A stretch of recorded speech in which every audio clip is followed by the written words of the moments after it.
Okay. Very the next presentation is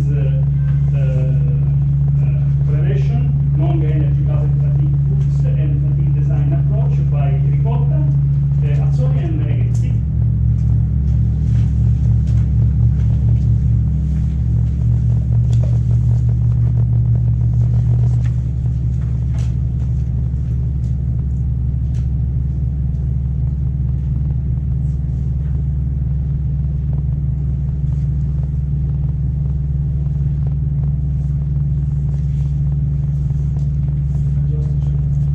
Thank you very much, Mr. Chairman.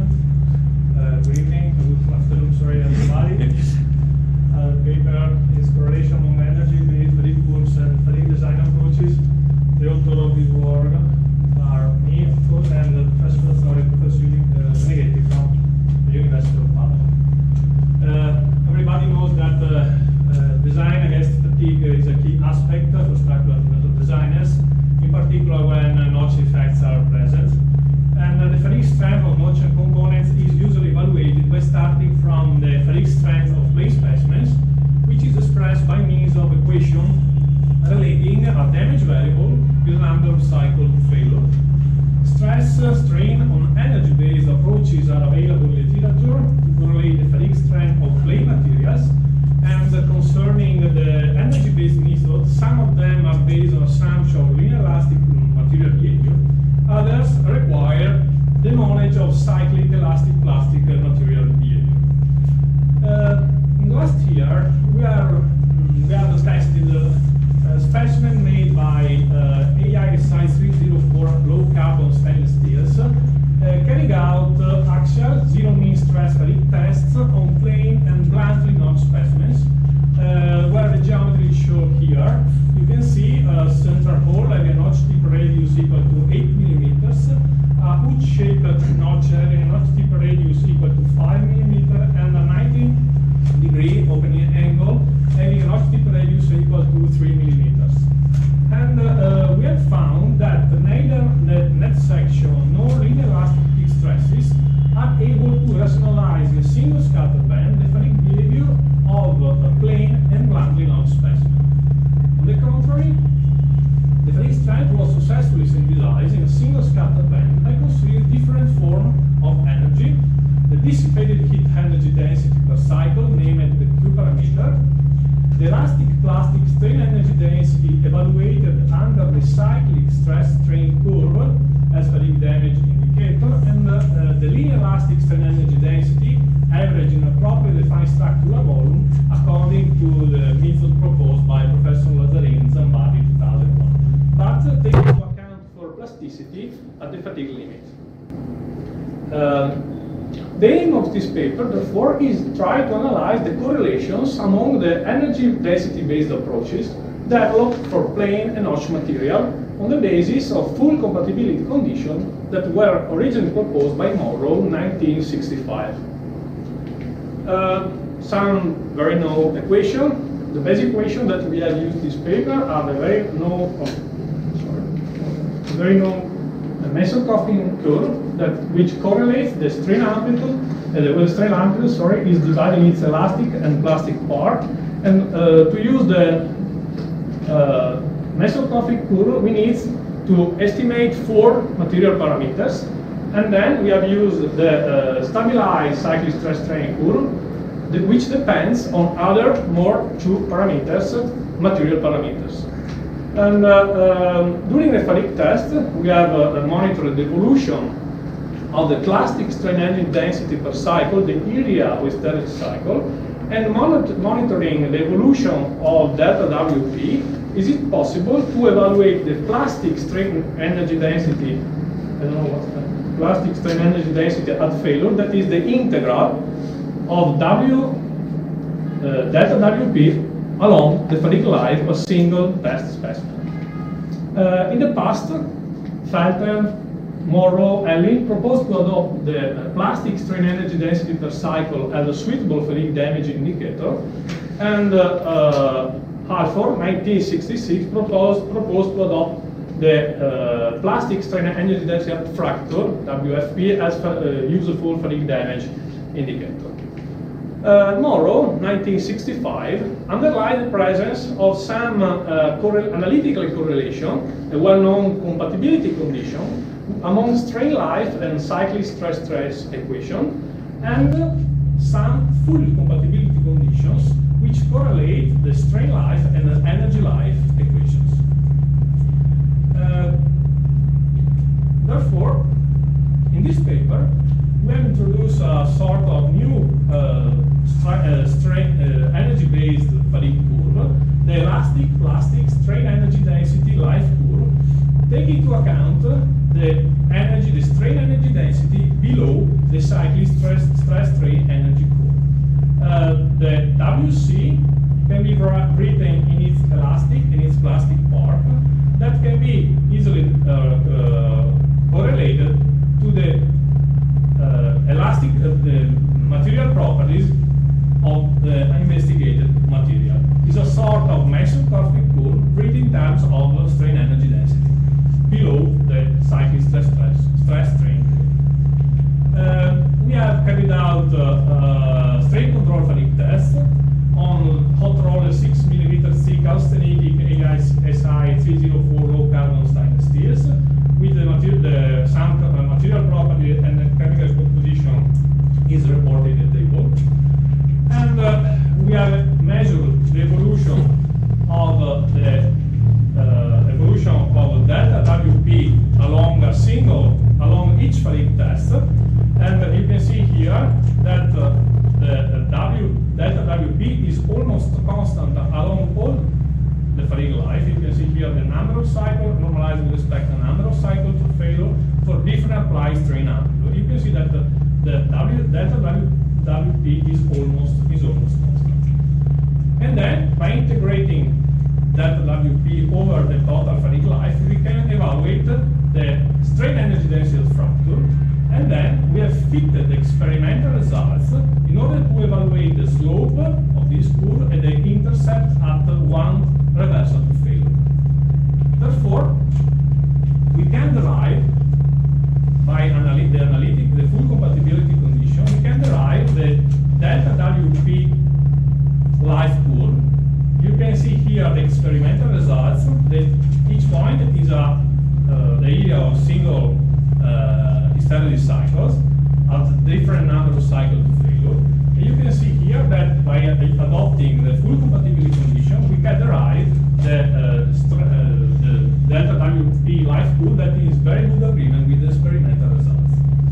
And then we have defined the cyclic stress-strain curve by fitting the experimental data. We have found, of course, the fatigue strength coefficient and the cyclic strain and the cyclic strain value. Therefore, by using the full compatibility condition, we have derived the Mason-Corfick curve. The line are the equation, derived equation, that match very well the experimental results that we have found during the fatigue test. And therefore, we have all the data to define the elastic plastic strain energy density life curve for this kind of material, as you can see in this slide. Therefore, we can derive this graph, where you can see that there is a comparison, analytical comparison between the plastic strain energy density fatigue curves. You can see here the WP life curve that is correlated to the area of histology cycles. That is homothetic to the fatigue life curve written in terms of the plastic component of the cyclic stress-strain curve, the area below the cyclic stress-strain curve. That is downsized. This second is downsized over a factor equal to 3.56 for this material. And therefore, in the follow, we have compare the delta WP, the area of histology cycle, with the Q parameter proposed by Meneghetti 2007. And as we have shown in the past, by considering the first law of thermodynamics, delta WP is equal to the heat that is dissipated to the surrounding plus the variation of internal energy of the material. In the the case of this kind of material, as suggested also in the literature by other authors, we can assume that delta WP is almost equal to the Q parameter, that is almost equal to the energy released to the surrounding, apart from in the case of very low cycle fatigue, where there is a significant apport of the internal stored energy. Therefore, in the case of medium and high cycle fatigue, we can adopt this assumption, and then you can see here what happens. Here in the red symbols are the data that we have published in 2014 in terms of Q parameters. You can see that plain and bluntly known specimens can be correlated in a single scatter band. And if we divide each single fatigue data by the factor 3.56 that I showed you before, the experimental results match very well the plastic component of the strain energy density life curve that we have defined in this paper. And secondary, we have analyzed the same fatigue data in terms of strain energy density, average in a properly defined structural volume, taking into account that in this case we have round notches, following the paper of Lazzarin and Professor Platto, 2005. We have, first of all, we have defined the structural volume for this, but experimentally defined the structural volume of this material that was found equal to 0.1 millimeters. And taking into account also the original definition of the average strain energy density that is correlated to the range of the stress, you can see here that the data relevant to the notch specimen can be rationalized in single scatter band. Therefore, in order to compare the strain energy density approach, we have to divide by 2 because we have defined the area below the cyclic stress strain curve, and therefore by dividing by 2 the data that I showed before, we can see that the same results match very well the WC curve that can be correlated in terms of total strain energy density below the cyclic stress strain curve. I would like also to give your attention here. Here there are the data that we have adopted in order to define the fatigue limit of this material by carrying out classical staircase approach, realizing in terms of the elastic component of the strain energy density.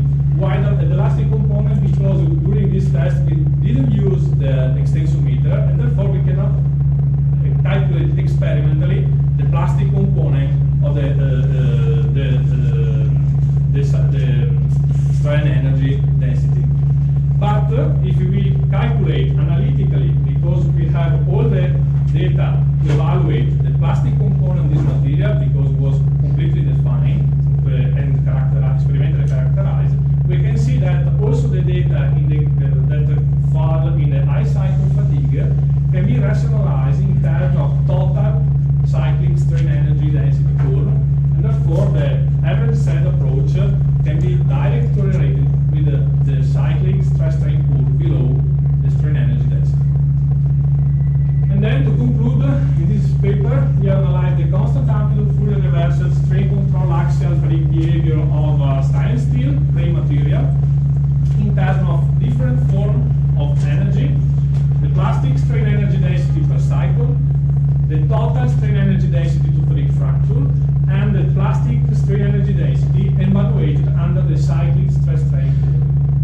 A diagram showing the correlation among the plastic strain energy density curve was proposed and applied for this kind of material, and then taking advantage of the analytical links developed in this paper, the Q-life curve was correlated to the plastic component of the strain energy density curve, and also it's possible to see a correlation between the average stress strain energy density approach proposed by Professor Lazzarin, simply by dividing by a factor of equal to 2 the data, since in this case the applied law ratio was equal to -1.